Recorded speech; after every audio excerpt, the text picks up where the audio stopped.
To be fair, I wasn't also the easiest person to live around for that 6 months because I was so consumed with myself, like to the point of nobody else or anything else mattered. I mean, even my kids, to be really honest, like I wouldn't do drop off because I wanted to be at the gym at a certain time. And so it was really to the point of exclusion. And I think that's what I needed to do for myself. Yeah. Is it what I want to continue to do going forward? Maybe not, because so there's that concept of the first principle. Our first principle was that I wanted to achieve this thing, and I wanted to change fundamentally.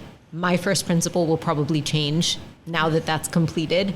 So like being a good parent, being there for my kids, I think is a huge driver for me, right? So things will settle into place. Was everyone super supportive all of the time? Yeah. Maybe not. Were people, everyone has an opinion about what you're doing, and is it sustainable, and is it the right way to do it, and you know, should you be doing XYZ instead? Like you just, for me, I had to kind of tune all of it out and just be like, I'm already confused.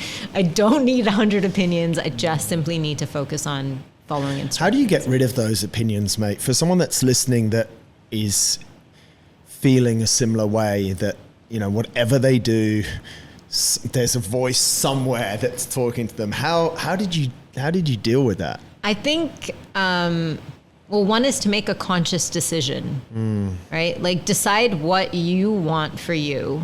And then I think you've got to hear people, because it has to contrast for you to be able to either be so sure that what you're doing is right, or maybe tweak things. Yeah. Like this is not everybody, you know, everyone's wrong and I'm right. There are inputs that you'll receive that will change the way that you do things for the better.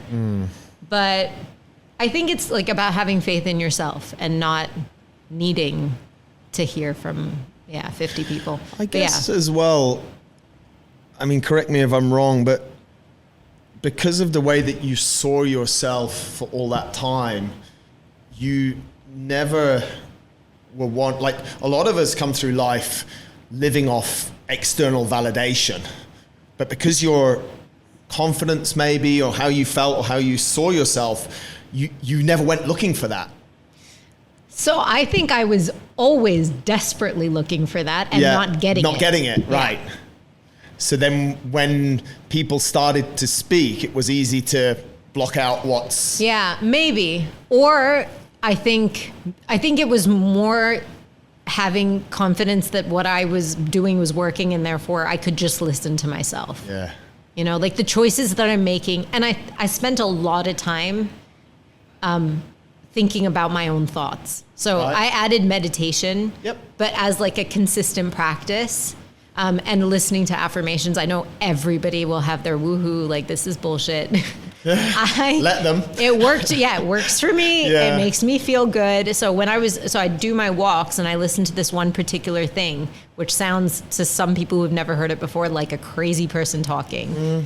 But it would give me the fuel that I needed to know that I was on the right path.